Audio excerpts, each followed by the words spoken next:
नमस्कार साथियों, आप सभी का आज की लाइव में स्वागत है।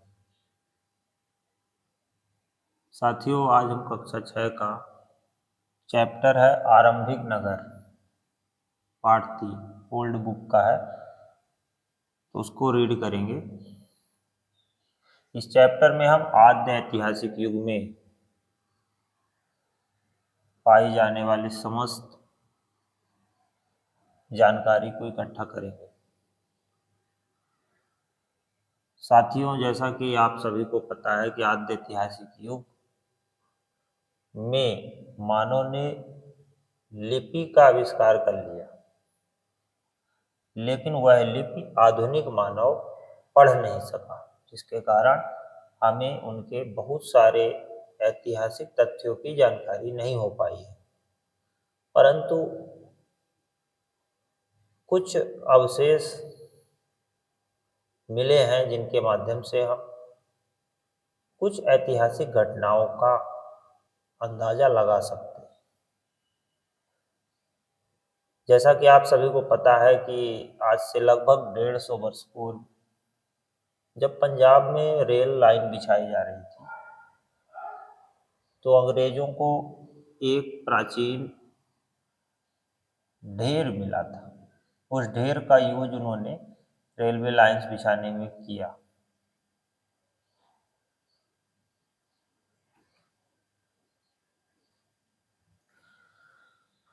साथियों, वह पुराना ढेर बाद में जब ऐतिहासिक जानकारी इकट्ठा की गई तो पता चला कि हड़प्पा का स्थल था, जहाँ से हड़प्पा सभ्यता की खोज हुई थी। ऐसे ऐतिहासिक कालक्रम में क्योंकि हड़प्पा आधुनिक पाकिस्तान में मौजूद है तथा हड़प्पा के जो खंडहर थे उनमें नगर योजना, स्नानागार का मिलना, बहुत सारी ऐसी चीजें थी जो आधुनिक युग में भी अपना महत्व रखती हैं। साथियों, चूंकि हड़प्पा सभ्यता की खोज सर्वप्रथम हुई थी, इसलिए इस सभ्यता का नाम सिंधु घाटी सभ्यता रख दिया गया, जो कि सिंधु नदी के किनारे स्थित थी। हड़प्पा नगर के नाम से हड़प्पा सभ्यता, कुछ लोग इसे सैंधव सभ्यता और कुछ लोग इसे सरस्वती सिंधु की सभ्यता भी कहते हैं। तो अलग अलग इतिहासकारों में नाम को लेकर अलग अलग मत विद्यमान है। हड़प्पा के बाद खोजा गया स्थल मोहनजोदड़ो था।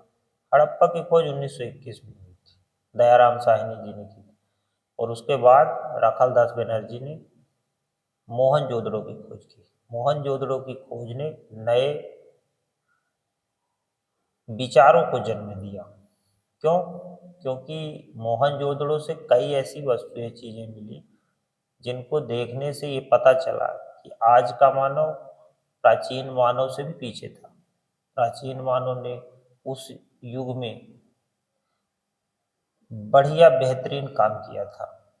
नगर योजना की बात करें या नाली निर्माण, भंडार गृहों का निर्माण, बंदरगाह आदि विकास में उस युग का मानव एक नवीन सभ्यता के लिए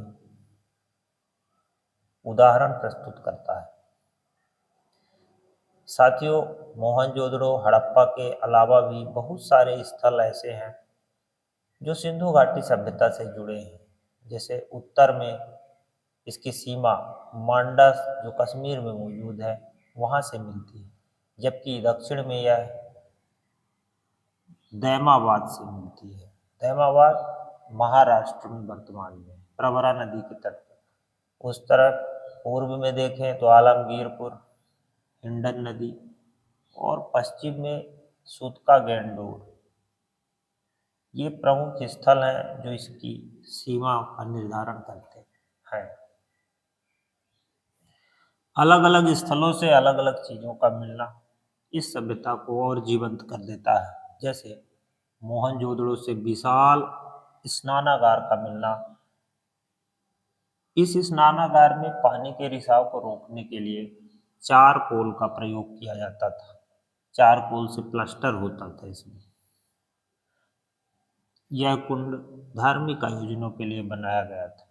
कालीबंगा और लोथल जैसे जहाँ जो स्थल मिले हैं, कालीबंगा और लोथल, इनसे हमें अग्नि कुंड के साक्ष्य मिले हैं। कालीबंगा से चूड़ियों के प्रमाण मिले हैं। ऊपर बनवाली, हरियाणा में जो है बनवाली, राखीगढ़ी, इन स्थानों से मिट्टी के बने हल मिले हैं। इससे पता चलता है कि यहाँ कृषि उन्नत थी। अनेक स्थल और भी थे, जैसे लोथल, चनहुदड़ो, सुरकोटदा, जहाँ से घोड़े के अवशेष मिले हैं। अलग अलग स्थल हैं। राखीगढ़ी भारत में मौजूद वर्तमान में सबसे बड़ा स्थल है, जबकि मोहनजोदड़ो और हड़प्पा ये दोनों पाकिस्तान में मौजूद स्थल हैं। साथियों, हड़प्पा के लोगों की बात करें तो हड़प्पा के लोग तांबे का आयात आज के राजस्थान से करते थे, जबकि पश्चिम एशियाई देश ओमान से वे तांबे का आयात करते थे। कांसा बनाने के लिए तांबे के साथ मिलाई जाने वाली धातु टिन का आयात आज के ईरान और अफगानिस्तान से होता था। सोने का आयात आधुनिक कर्नाटक और बहुमूल्य पत्थर का आयात गुजरात से होता था। इससे इनके व्यापार के क्षेत्र का भी पता चलता है कि कितना विस्तृत इनका क्षेत्र देखने को मिला। ईरान, अफगानिस्तान, ओमान, भारत का दक्षिणतम इलाका, ये सभी सिंधु घाटी सभ्यता से जुड़े हुए हैं। हड़प्पा के लोग गेहूं, जौ, दाल, मटर, धान, तिल, सरसों आदि उगाते थे और इनका उपयोग करते थे। हड़प्पा के लोग गाय, भैंस, भेड़, बकरी पालते थे। गुजरात में हड़प्पा कालीन नगर का जब सूक्ष्म निरीक्षण किया गया तो पता चला कि यहाँ धौलावीरा नगर मिलता है। धौलावीरा नगर 3 वर्गों में बांटा। चूंकि अन्य स्थल 2 भागों में विभक्त थे, जबकि धौलावीरा 3 भागों में विभक्त था, इसलिए इसको याद रखना अलग से। गुजरात की खंभात की खाड़ी के साबरमती के तट पर स्थित लोथल नगर बंदरगाह था। यहाँ से भंडार गृह भी मिले हैं।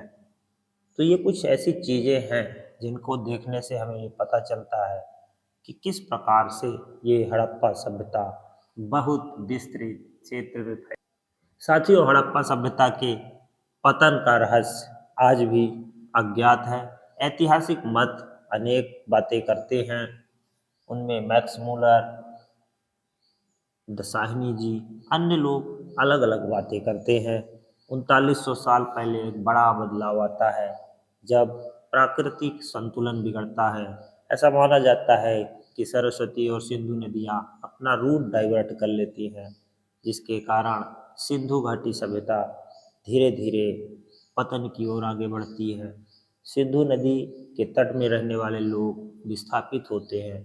कुछ लोगों का मत है कि सिंधु नदी पे बाढ़ आ गई, जिसके कारण ये सभ्यता खत्म हुई, जबकि कुछ अन्य लोग ये मानते हैं कि भारत में जब आर्यों का आक्रमण हुआ तो ये सभ्यता समाप्त हो गई। तो अलग अलग मत है। साक्ष्यों के आधार पे बाढ़ आने का मत सर्वमान्य है।